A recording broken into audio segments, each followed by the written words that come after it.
बोली सतगुरु भगवान की जय। साचे दरबार की जय। उमापति महादेव जी की जय। श्री कृष्ण बलदेव जी की जय। जय श्री राम, जय श्री राम, जय जय श्री राम। आशुतोष भगवान की जय।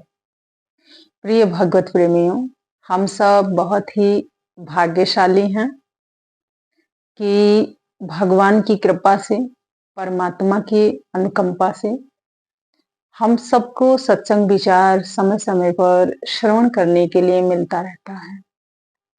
सज्जनों, जीवन में हम सही निर्णय और गलत निर्णय कैसे लेते हैं, आज इसी पर हम लोग विचार करते हैं। सज्जनों, बहुत से ऐसे क्षण आते हैं, बहुत से ऐसे समय आते हैं, बहुत से ऐसा पल आता है जिसमें हमें डिसीजन लेना होता है, चुनाव करना होता है कि सही क्या है और गलत क्या है। मुझे इस पक्ष में होना चाहिए कि उस पक्ष में होना चाहिए। मुझे इस समय क्या उचित है और क्या अनुचित है। अब कैसा निर्णय लेना चाहिए, ये हर किसी के जीवन में आता है। सज्जनों, मैं आपको बताऊं, क्योंकि जब महाभारत आरंभ हुआ, आप सभी जानते हैं, जो दुर्योधन था उसके पास सैन्य बल बहुत ज्यादा था, लेकिन जो पांडव थे उनके पास सैन्य बल नहीं था। इसे मैं थोड़ा सा समझने के लिए मैं ये स्टोरी ले रही हूं। तो सज्जनों, उनके साथ भगवान श्री कृष्ण थे और भगवान श्री कृष्ण धर्म के लिए तर्क वितर्क कुतर्क तक जाने के लिए वो तैयार थे और वो पांडवों के साथ खड़े हैं।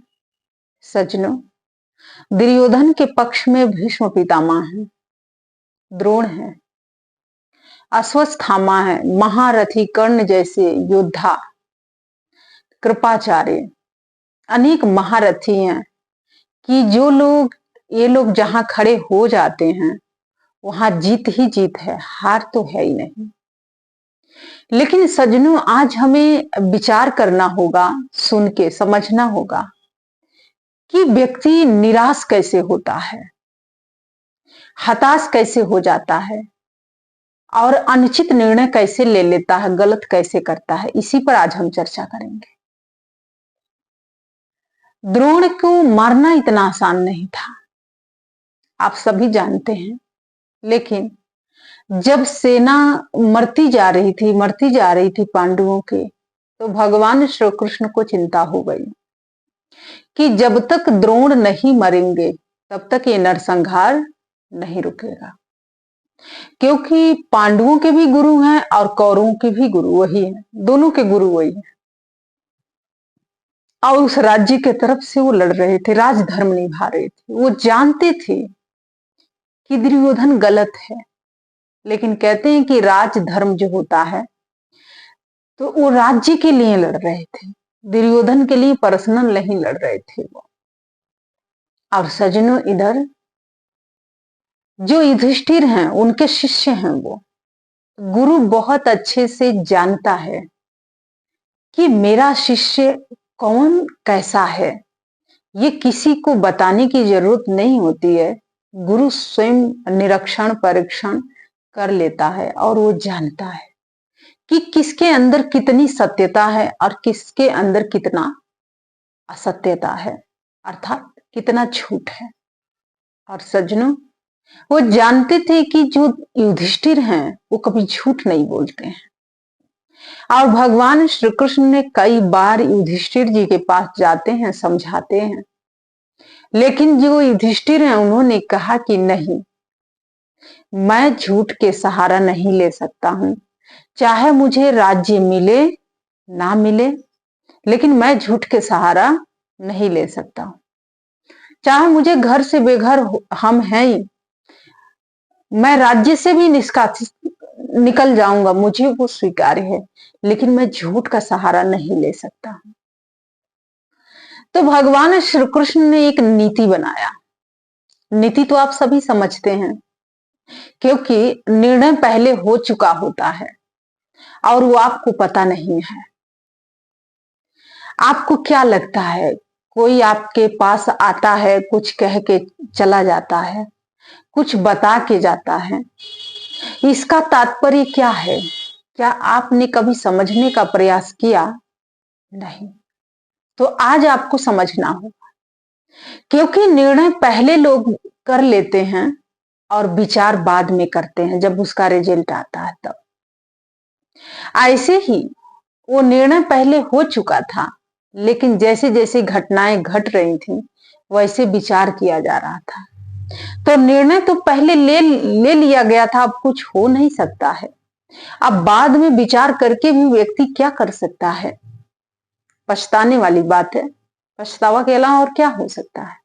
और सज्जनों, भगवान श्री कृष्ण का निर्णय हो चुका था कि द्रोण को मरना है। अब उन्होंने नीति बनाया कि इनको कैसे मारा जाए, क्योंकि द्रोण तो एक राज्य के लिए लड़ रहे थे, लेकिन भगवान श्री कृष्ण तो समस्त विश्व के लिए वो धर्म युद्ध लड़ रहे थे। और इसलिए उन्होंने इन नीति अपनाया, और उनका नीति ये था कि एक हाथी का नाम था अश्वत्थामा।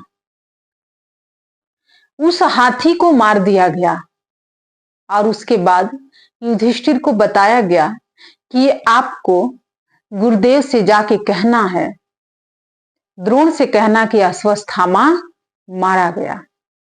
अब तो आप झूठ नहीं बोल पाएंगे, क्योंकि उस हाथी का नाम भी अश्वत्थामा ही है। सज्जनों, युधिष्ठिर ने कहा कि हाँ, ये तो मैं कह सकता हूं कि अश्वत्थामा नाम के हाथी मारा गया। भगवान ने कहा कि हाँ भैया, बस आपको यही करना है और कुछ नहीं करना है। सज्जनों, युधिष्ठिर उस दिन जाते हैं और द्रोण से मिलते हैं, उनको प्रणाम करते हैं और कहते हैं कि गुरुदेव, अश्वत्थामा मारा गया। अभी वो दूसरी ही बात कहने जा रहे थे कि अश्वत्थामा नाम के जो हाथी था वो मारा गया, लेकिन उसी क्षण जैसे युधिष्ठिर ने कहा कि अश्वत्थामा मारा गया, भगवान श्री कृष्ण ने अपना शंख ध्वनि कर दिया, शंख बजा दिया। और इधर जो द्रोण थे वो भी पूरी बात नहीं सुन पाए और उन्होंने अपने अस्त्र शस्त्रों का त्याग किया और जमीन पे घुटने के बल बैठ गए।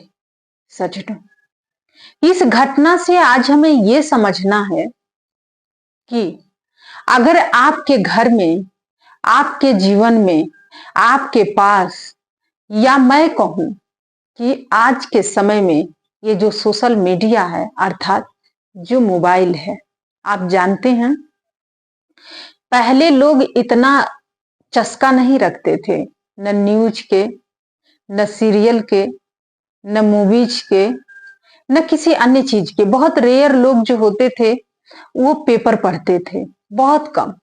और बहुत कम घरों में ही न्यूज़पेपर भी आता था। और बहुत से लोगों को मैंने देखा, जब हम लोग स्कूल से आते थे तो बहुत से लोग दुकानों में जाके चेयर्स पे बैठ के न्यूज़पेपर पढ़ते थे। तो सज्जनों, बहुत रेयर, कम लोगों को सब चीज के बारे में जानकारी होती थी। लेकिन मोबाइल जो है, मैं आपको बताऊं, आप कहेंगे कि मैं भी इससे वंचित नहीं हूं, मैं भी इसमें मैंने अपना आधा तिहाई जीवन तो जी लिया है, आधा अभी बाकी है। तो मैंने अपने आधा तिहाई के जीवन में जो मैंने अनुभव किया वो यही है कि ये जो मोबाइल है आज हर व्यक्ति को व्यस्त करके रख दिया। जानते हैं कैसे? क्योंकि आप अभी पूछने जाएंगे किसी के घर में कि आपके पास पैसा है, तो वो कहेगा कि बहुत दिक्कत से आज का बाजार हुआ है, साग सब्जी आया है और अगले बाजार के लिए, अगले या बच्चों की फीस जमा करना है, तो उसके लिए मुझे सोचना पड़ता है। लेकिन सज्जनों, घर में 3 लोग हैं, 4 लोग हैं और सबके पास बड़े बड़े आज के समय में मोबाइल हैं। आप सबको पता है कि 299 रुपए का रिचार्ज हो रहा है एक मंथ के। पहले 239 रुपया था, अब 299 हो गया। हो सके, मुझे ना कंफर्म नहीं बता सकती हूँ कि कितना है। अब 4 मोबाइल घर में है तो रिचार्ज कितने का हुआ महीने का, आप सोच सकते हैं। लेकिन इस मोबाइल से मिला क्या आपको, जानते हैं? रात के आपकी निंद्रा चली गई, अनिंद्रा का शिकार हुआ व्यक्ति। अपने सगे संबंधियों के पास जो बैठता था वो भी समय खत्म, इस मोबाइल ने खा लिया। और व्यक्ति आज इतना थकान महसूस करता है, इतना थका होता है, और जानते हैं थकान उसको कहां से मिलता है? इस मोबाइल से। आप देखिए, घर में अगर 4 लोग हैं तो वो अगर बैठेंगे तो अपना मोबाइल हाथ में ही लेके बैठेंगे। बात बेशक किसी से करेंगे लेकिन उनका ध्यान सारा मोबाइल में ही रहेगा। तो सज्जनों, इससे आपको क्या मिला? इससे आपका मन अशांत रहा, इससे आपकी अशांतियां बढ़ती गई। पहले रेयर लोग चिट्ठी लिखा करते थे, मैसेज जाता था, लेकिन आज के समय में अच्छे और बुरे दोनों मैसेज फटाफट पहुंचता है। और व्यक्ति कितना आज अशांत है इसका अंदाजा नहीं लगाया जा सकता है। तो सज्जनों, हमारे कहने का तात्पर्य यह है कि कोई भी चीज गलत नहीं है। अभी आप देखिए, मोबाइल पे ऐसे ऐसे खबर आता है कि आप सुनते हैं और आप बौखला जाते हैं कि फलाना व्यक्ति ने ऐसे कर दिया। अब आपने वो दृश्य देखा नहीं, जाना नहीं, बस आपने सुन लिया, वीडियो देख लिया, और उसके आधार पर आप सही और गलत का निर्णय करने लग जाते हैं। सज्जनों, हमारे भारत का जो संविधान है, जो कानून है, वो बहुत ही महत्वपूर्ण होता है। और हमारा कानून और हमारा संविधान हमें यही सिखाता है कि जब तक आप खुद देखो नहीं, जब तक आप खुद सुनो नहीं, तब तक आप किसी भी निष्कर्ष पर मत पहुंचो, आप अपना निर्णय मत सुनाओ। सज्जनों, आज की बात मैं बताती हूं। मैंने कहा जैसे भगवान श्री कृष्ण एक नीति अपनाए, ऐसे ही आपको जो खबर दिया जाता है या खबर लिया जाता है, उसके पीछे यह कारण है कि निर्णय पहले लोग कर लेते हैं और बाद में आपको बताया जाता है, आप तक वो मैसेज भेजा जाता है, आप तक वो संदेश भिजवा दिया जाता है। अब आप उस पर विचार नहीं करते हैं और फटाफट डिसीजन ले लेते हैं, और यहीं पर आप चूक जाते हैं। क्योंकि अगर आपके समक्ष कोई आया है, कोई कुछ कह रहा है, या आपको कहीं बुलाया गया है बात करने के लिए, या कुछ आपको कहा जा रहा है, तो इसका मतलब इतना ही नहीं है। इसका मतलब यह है कि निर्णय हो चुका है, वो अपना निर्णय आपको बता रहे हैं, सुना रहे हैं, और आपको अब डिसीजन लेना है। तो आप ऐसा डिसीजन मत लीजिएगा जैसे द्रोण ने ले लिया। अगर द्रोण पूरी बात सुने होते तो वो अपना अस्त्र शस्त्रों का त्याग नहीं करते और धृष्टद्युम्न आके उनका वध नहीं कर पाते।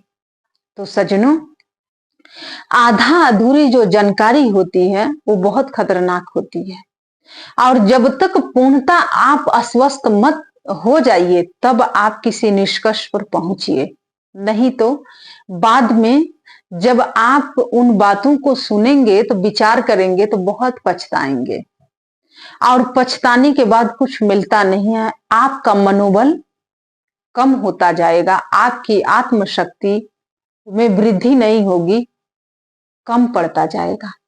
इसीलिए सज्जनों, एक बार एक व्यक्ति था, वो एक गाय का बछड़ा खरीद के लेके जा रहा था।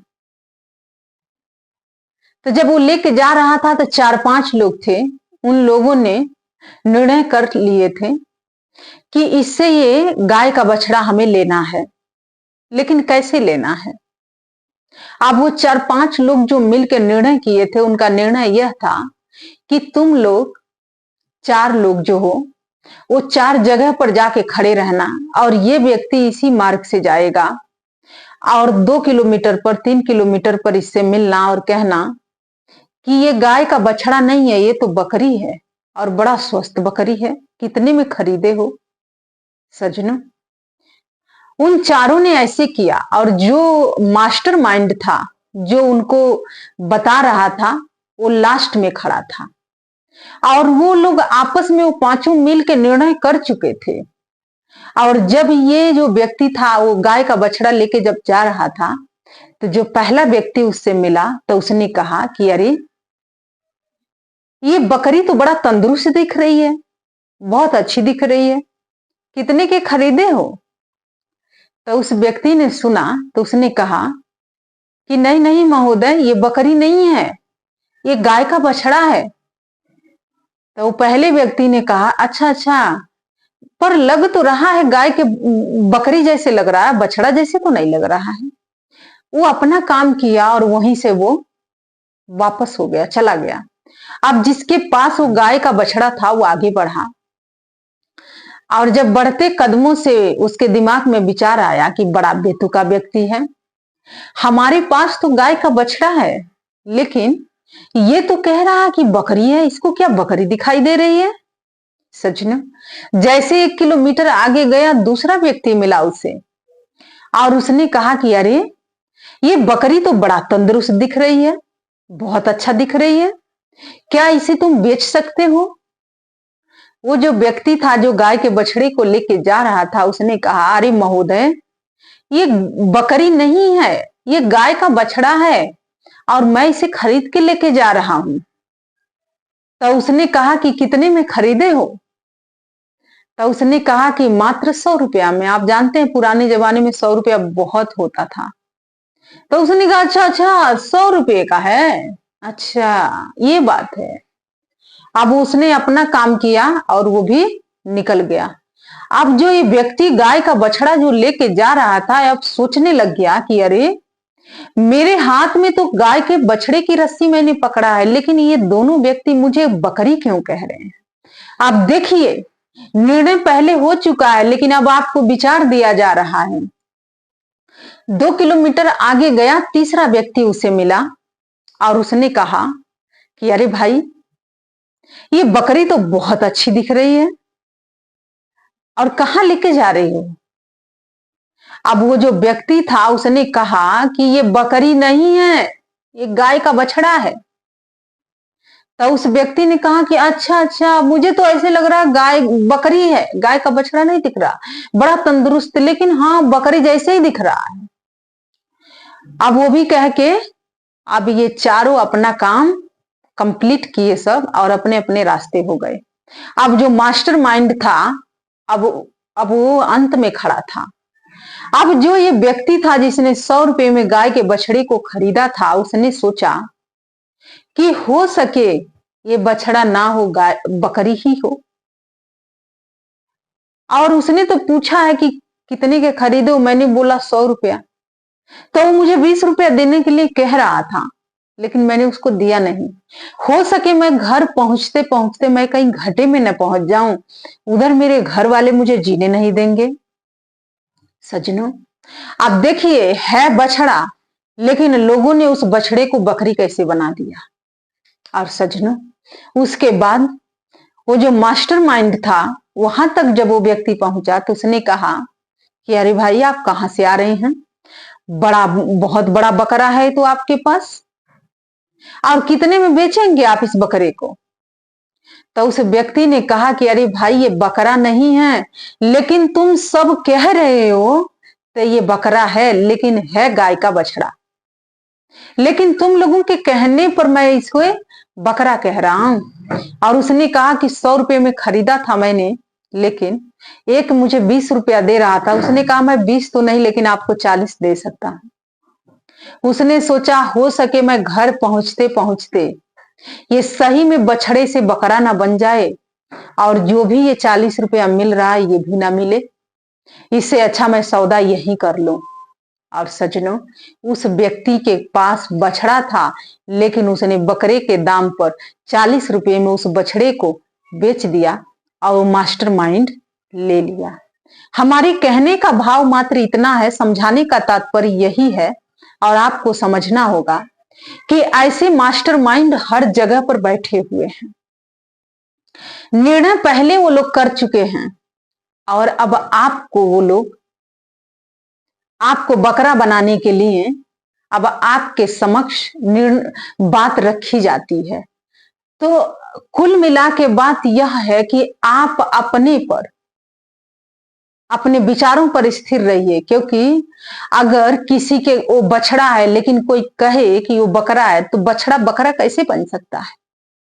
तो उस व्यक्ति जैसे हम ना बने, आप ना बने, क्योंकि बहुत से ऐसे मास्टरमाइंड बैठे हैं आज के समय में, विचार दे देते हैं कि ये गलत है, हम सही हैं सज्जनों। और लोग जो हैं बस यहीं पर वो चूक जाते हैं।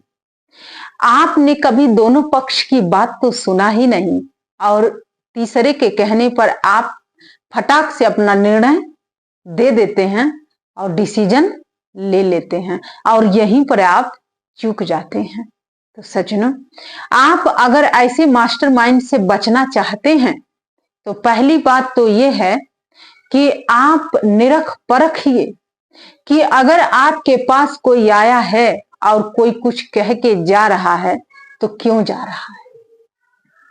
अगर आपको किसी ने फोन किया है और कुछ बता रहा है तो क्यों बता रहा है, कोई तो बात है। अगर आपके जिंदगी में कोई मिला है तो वो क्यों मिला है, इस पर भी आप विचार करिए।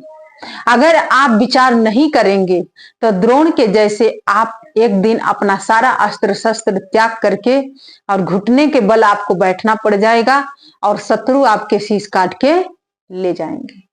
तो सज्जनों, हम भगवान श्री कृष्ण के इस नीति से और द्रोण के जीवन से आज हमें बहुत कुछ सीखना है। सज्जनों, आपको निर्णय सुनाने वाले बहुत ऐसे मास्टरमाइंड बैठे हैं, जगह जगह पर बैठे हैं, चप्पे चप्पे पर हैं। घर गृहस्थी से लगाई और धर्म स्थल तक की बात मैं कर रही हूं, वहां भी मास्टरमाइंड बैठे हैं और आपको डिसीजन लेना होता है, वो अपना निर्णय आपको सुना देते हैं और वो किसी भी सीमा को पार कर जाएंगे, क्योंकि उनको अपना निर्णय, क्योंकि वो पहले से बना चुके हैं और वो अपना निर्णय बदलना नहीं चाहते हैं। तो सज्जनों, आप अपने डिसीजन को तो बदल सकते हैं ना। अब बहुत से लोग हैं कहते हैं कि हमने ये बात कही है तो हम बदल नहीं सकते। क्यों नहीं बदल सकते हैं? आप बदल सकते हैं, 100% मैं कहूंगी बदल जाइए, क्योंकि सामने वाले ने तो निर्णय ले लिया है, मास्टरमाइंड है, और आपको कहा जा रहा है, बताया जा रहा है, तो आप अपनी बातों पर मत रहिए, क्योंकि समय और परिस्थिति को देखते हुए निर्णय लिया जाता है, डिसीजन लिया जाता है। क्योंकि इनपुट तो डालेंगे ही लोग, इनपुट तो कहीं ना कहीं से आएगा ही आपके पास, विचार तो कहीं ना कहीं से आना ही है। लेकिन अगर आप सही डिसीजन और सही समय के साथ नहीं लेंगे तो आप द्रोण की जैसे आपकी स्थिति लोग कर देंगे। तो सज्जनों, हमें और आपको यह विचार करना है कि हमें ऐसे लोगों से, ऐसे मास्टरमाइंड लोगों से कैसे बचना होगा, क्योंकि आपको हर जगह ऐसे मास्टरमाइंड मिलेंगे। आप ये मत सोचिए कि आप किसी जगह से हट गए तो कोई मास्टरमाइंड नहीं आएगा आपके जीवन में, उससे भी बड़ा मास्टरमाइंड वहां आपको मिलेगा।